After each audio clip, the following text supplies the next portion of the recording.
여보, 제발 부탁인데 밖에서 아는 척 좀 하지 마.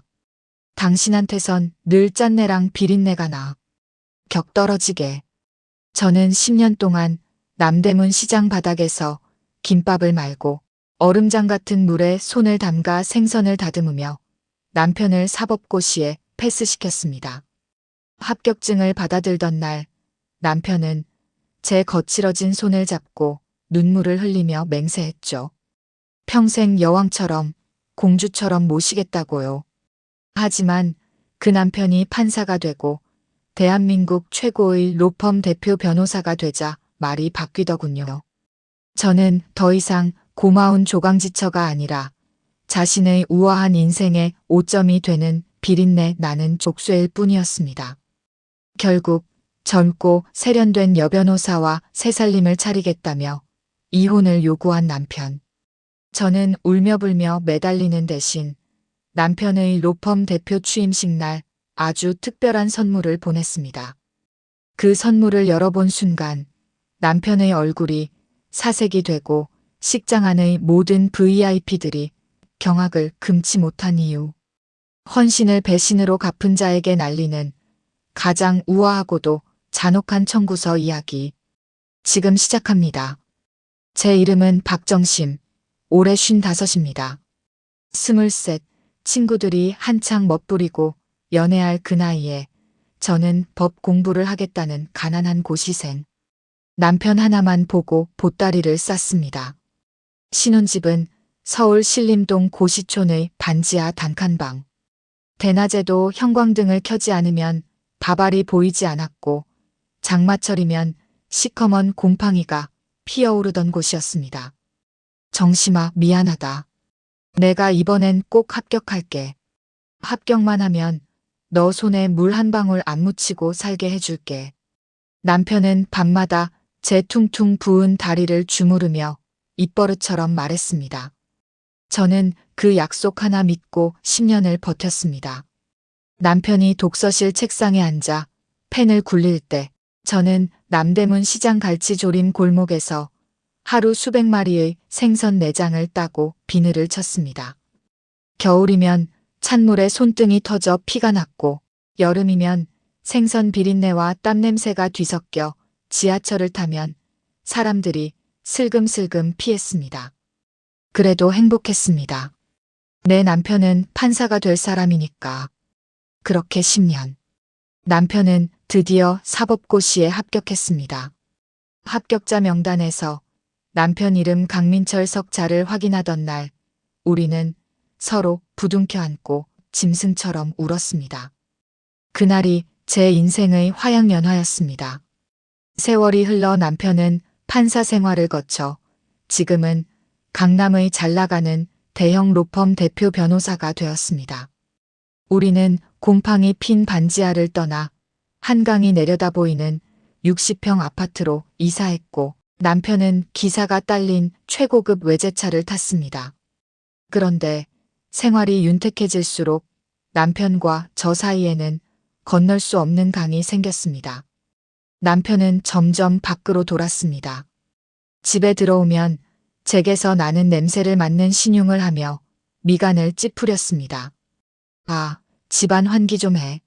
무슨 냄새가 이렇게 나? 당신 또 청국장 끓였어? 내가 옷에 냄새 배는 음식 하지 말라고 몇 번을 말해. 남편에게 저는 이제 자랑스러운 아내가 아니라 숨기고 싶은 부끄러운 과거가 되어가고 있었습니다. 사단이 난 건 남편의 55번째 생일날이었습니다. 저는 갈비찜이며 잡채를 잔뜩 해놓고 기다렸지만 남편은 새벽 2시가 되어서야 술 냄새와 낯선 향수 냄새를 풍기며 들어왔습니다. 여보, 늦었네. 생일상 차려놨는데 다 식었어요. 제가 겉옷을 받아주려 하자 남편이 제 손을 탁 하고 거칠게 쳐냈습니다. 그리고는 혐오스럽다는 눈빛으로 제 손을 내려다봤습니다. 그만하자. 이혼해. 우리. 남편은 소파에 털썩 주저앉으며 넥타이를 거칠게 풀어 헤쳤습니다. 당신이랑 사는 거 이제 지겨워. 밖에서 수준 높은 사람들 만나다가 집에만 오면 꼭 다시 그 냄새나는 반지하로 끌려 들어오는 기분이야. 당신 손만 보면 내가 가난했던 시절이 떠올라서 밥맛이 뚝 떨어진다고. 여자가 생겼어요? 그래. 우리 로펌 파트너 변호사야. 나랑 대화가 통해. 당신처럼 무식하게 밥 타령만 하는 여자가 아니라 클래식과 와인을 알고 인생을 아는 여자라고. 남편은 노란 서류 봉투를 식탁 위에 툭 던졌습니다. 위자료는 섭섭지 않게 줄게. 이 아파트 당신 가져. 매달 생활비 300씩 보내줄게. 대신 내 인생에서 깨끗하게 빠져줘. 내 대표 취임식 전에 정리하자. 그날 밤 저는 잠들지 못했습니다. 분노가 치밀어 올랐지만 저는 소리를 지르지 않았습니다. 대신 차가운 물을 한 컵 들이켰습니다. 그래, 강민철. 내가 원하는 대로 해줄게. 격조 있는 이별. 좋아. 내가 당신이 그토록 원하는 그 격조 있게 보내줄게. 대신 그 대가는 아주 톡톡히 치러야 할 거야. 저는 서랍 깊숙한 곳에서 10년 동안 한 번도 남편에게 보여주지 않았던 낡고 빛바랜 장부를 꺼냈습니다. 남편이 잊고 싶어 했던 그의 진짜 과거가 고스란히 담긴 장부였죠. 이혼 통보를 받은 다음 날 남편은 강남의 한 고급 일식집으로 나오라고 했습니다. 미닫이 문을 열고 들어선 방 안. 남편 옆에는 30 중반쯤 되어 보이는 젊은 여자가 다소곳이 앉아 있었습니다. 남편이 말한 그 여변호사, 최유나 변호사였습니다. 안녕하세요, 사모님. 최유나라고 합니다. 기가 찼습니다. 내 남편과 바람난 여자가 저렇게 해맑게 인사를 하다니요. 두 사람, 지금 뭐 하자는 거예요? 최 변호사는 차분하고 우아한 목소리로 말했습니다. 오해하지 마세요, 사모님. 대표님 뒷바라지 하시느라 고생 많으셨죠. 그 희생 덕분에 지금의 훌륭한 분이 계신 거니까요. 하지만 사모님, 존경과 사랑은 다르잖아요. 대표님은 이제 더 넓은 세상으로 비상하셔야 할 뿐이에요. 사모님의 헌신이 이제는 대표님의 발목을 잡는 족쇄가 되고 있다는 생각 안 해보셨어요? 족쇄. 제가 바친 30년 청춘이 족쇄랍니다. 남편이 거들었습니다. 들었지? 내 취임식이 다음 주야. 그 전까지 깨끗하게 도장 찍어. 남편은 여자의 손을 살포시 잡더군요. 그녀의 손은 하얗고 가늘었으며 손톱에는 반짝이는 네일아트가 되어 있었습니다. 그 옆에 놓인 제 손.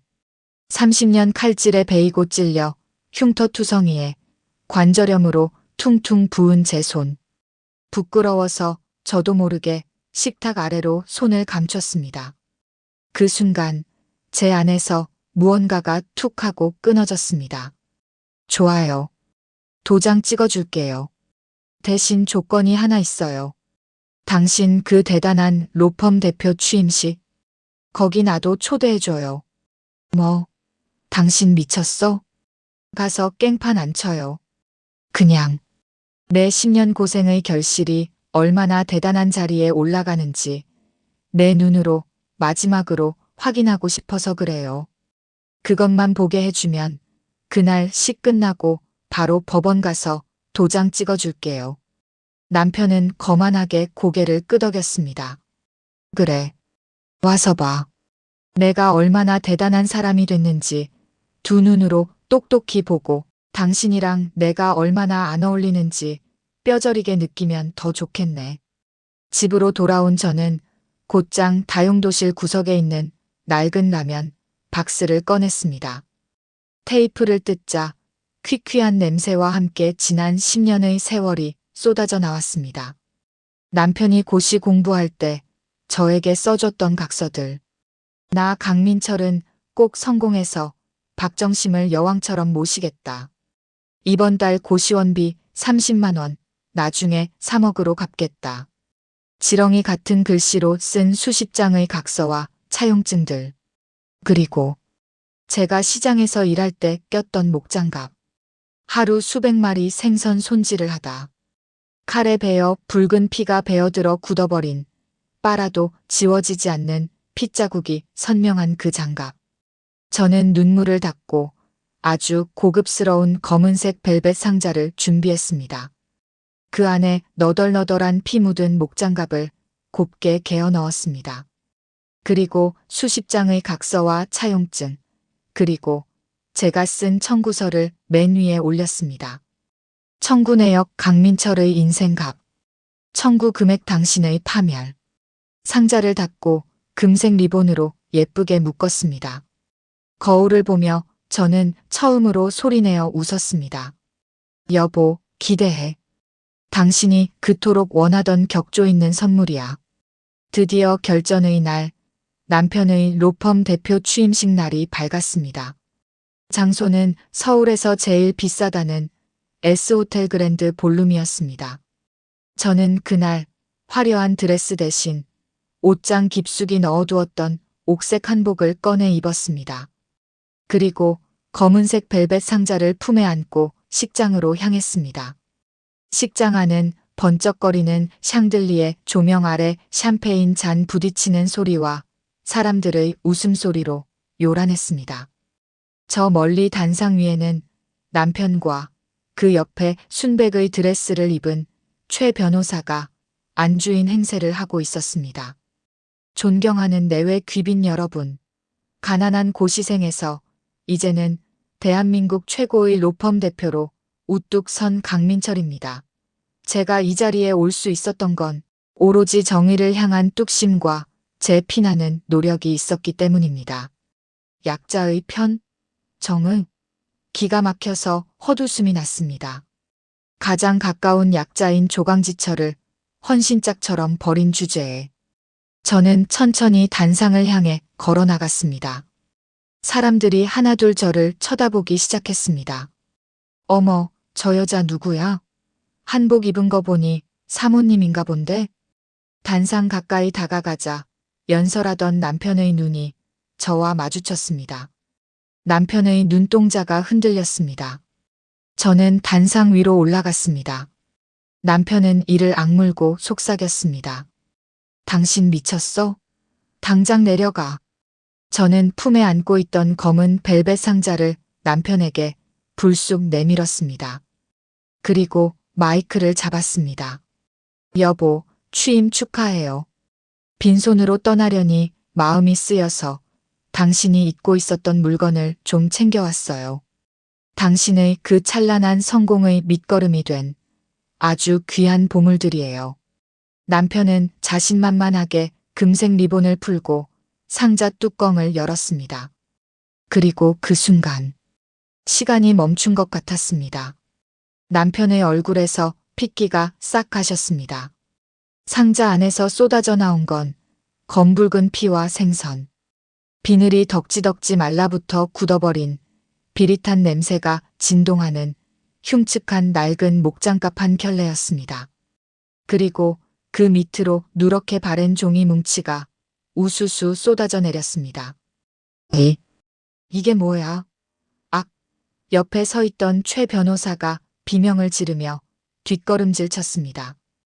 호텔의 우아한 샹들리에 아래 순식간에 역겨운 젓갈 냄새와 묵은 종이 냄새가 퍼져나갔습니다. 하객들은 경악해서 입을 다물지 못했습니다. 바닥에 흩뿌려진 종이들. 남편이 고시생 시절 저에게 써줬던 각서들이었습니다. 나 강민철은 아내 박정심의 뼈를 깎는 희생을 평생 잊지 않고 갚겠습니다. 오늘 빌려간 30만 원, 나중에 3억으로 갚음. 남편은 허둥지둥 바닥을 기며 그 종이들을 주부려 했습니다. 하지만 이미 늦었습니다. 만천하에 그의 위선이 드러나는 순간이었습니다. 저는 마이크를 다시 잡았습니다. 강 대표님. 왜요? 더럽습니까? 냄새납니까? 그 피 묻은 장갑, 당신이 그토록 자랑하는 그 이태리 명품 양복, 그 비싼 만년필, 당신이 마시는 그 최고급 와인. 다 그 장갑 끼고 내가 남대문 바닥에서 10년 동안 생선 대가리 쳐서 번 돈으로 산 겁니다. 식장 안은 찬물을 끼얹은 듯 조용해졌습니다. 당신이 그랬죠? 내 손에서 비린내 나서 밥맛 떨어진다고. 격 떨어진다고. 그래서 돌려드립니다. 당신을 판사로 만들고 대표 변호사로 만든 그 비린내 나는 원천을요. 이제 당신 껍데기는 화려할지 몰라도 그 속 알맹이는 내 피와 땀으로 채워져 있다는 걸 평생 기억하세요. 이 냄새 죽을 때까지 당신 몸에서 안 빠질 겁니다. 저는 바닥에 떨어진 종이 한 장을 집어들었습니다. 그리고 최 변호사에게 다가가 그녀의 손에 억지로 쥐어주었습니다. 조강 지쳐버리면 내가 개자식이다라고 적힌 혈서였습니다. 자, 이것도 받아요. 이 남자, 내가 입던 헌옷이에요. 겉은 멀쩡해 보여도 속은 은혜도 모르고 의리도 없는 하자 투성이니까 반품 안 되니 데리고 가서 잘 고쳐 써봐요. 나는 이제 필요 없으니까. 남편은 바닥에 주저앉은 채 여보, 정심아, 잠깐만 하고 소리쳤지만 저는 뒤도 돌아보지 않았습니다. 호텔 로비를 빠져나오는데 차가운 밤 공기가 얼굴에 닿았습니다. 30년 묵은 체증이 확 내려가는 것 같았습니다. 밤하늘의 공기가 그렇게 상쾌할 수가 없었습니다. 그날 밤 저는 편의점에 들러 시원한 맥주 한 캔을 샀습니다. 남편의 로펌 홈페이지가 마비되었다는 뉴스를 안주 삼아 난생 처음 저만을 위한 축배를 들었습니다. 취임식 사건 이후 예상대로 세상은 발칵 뒤집혔습니다. 로펌 대표의 피 묻은 장갑, 조강지처의 피눈물이라는 제목으로 인터넷 실시간 검색어를 며칠 동안 장악했습니다. 로펌 측에서도 이미지가 실추된다며 남편을 해임 처리했습니다. 더 기가 막힌 건 그 예술과 인생을 안다던 최 변호사였습니다. 남편이 여론의 문매를 맞고 로펌에서 쫓겨날 위기에 처하자 그녀는 사표를 던지고 해외로 튀어버렸습니다. 한 달쯤 지났을까요? 늦은 밤 누군가 제 자취방 문을 거칠게 두드렸습니다. 인터폰 화면에 비친 남자의 몰골은 처참했습니다. 기름진 머리에 명품 정장을 입고 거들먹거리던 강민철은 온데간데 없고 수염이 덥수룩하고 술에 찌든 초라한 중년 남자가 서 있었습니다. 여보, 정심아, 제발 문 좀 열어줘. 내가 잘못했어. 그 여자랑은 끝났어. 우리 다시 시작하자. 저는 문을 여는 대신 문틈으로 노란 서류 봉투 하나를 밀어 넣었습니다. 한 달 전 남편이 제게 던졌던 그 이혼 서류였습니다. 강민철 씨, 당신이 버린 건 냄새나는 밥집 아줌마가 아니라 당신 인생의 유일한 진짜 편이었어. 당신이 가장 힘들 때 곁을 지켰던 사람을 버린 대가가 이거야. 이제 와서 찾지 마. 당신 말대로 난 비린내 나는 여자라. 당신 같은 고귀한 분이랑은 안 어울려. 남편이 문을 쾅쾅거렸지만 저는 가차없이 경찰에 신고해버렸습니다. 경찰차 사이렌 소리와 함께 끌려가는 남편의 뒷모습을 베란다에서 내려다보며 저는 비로소 즐겼던 30년 인연의 끈을 완전히 놓았습니다.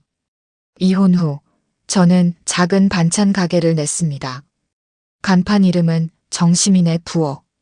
누구의 아내, 누구의 엄마가 아닌 제 이름 석자, 박정심을 건 가게입니다. 새벽마다 시장에 나가 좋은 재료를 고르고 제 투박한 손으로 김치를 담그고 나물을 무칩니다. 여전히 제 손에선 마늘 냄새, 젓갈 냄새가 진동을 합니다. 하지만 이제는 부끄럽지 않습니다. 가게를 찾는 손님들이 사장님 손맛이 최고예요. 집밥 먹는 것 같아서 너무 좋아요 하며 엄지손가락을 치켜 세워줄 때마다 저는 제 거친 손이 자랑스럽습니다. 이 손은 부끄러운 손이 아니라 정직하게 땀 흘려 일해서 내 인생을 지키는 훈장이니까요. 어제는 퇴근길에 백화점에 들러 저를 위한 선물을 하나 샀습니다. 향기 좋은 핸드크림 하나를 샀습니다. 오늘 밤에는 고생한 제 손에 듬뿍 발라주고 거울 속의 저에게 따뜻한 말 한마디 해주려고 합니다. 정심아, 그동안 남 뒷바라지 하느라 정말 고생했다. 이제는 너만을 위해서 살아라. 라고요. 여러분, 혹시 지금 내 옆에 있는 사람의 손이 거칠어졌다고, 옷차림이 남루하다고 무시하고 계시진 않나요? 그 거친 손이, 그 남루한 옷이 바로 당신을 지금의 자리에 있게 만든 걸음이고 단단한 뿌리일 수 있습니다. 뿌리를 부정하고 비웃는 나무는 아무리 높이 자라도 결국 비바람에 쓰러지기 마련입니다. 그리고 지금도 묵묵히 가족을 위해 헌신하고 계신 분들께 말씀드립니다. 희생은 아름답지만 나 자신을 잃어버리는 희생은 비극입니다. 남편을 왕으로 만든다고 내가 왕비가 되는 건 아닙니다. 내가 먼저 나를 귀하게 여겨야 남들도 나를 귀하게 대접합니다. 오늘 저녁엔 가족을 위해 헌신한 여러분의 손을 가만히 들여다보세요. 그리고 꼭 안아주세요. 세상에서 가장 아름다운 손이라고. 지금까지 여러분의 속마음을 읽어주는 야담 도담 선생이었습니다. 감사합니다.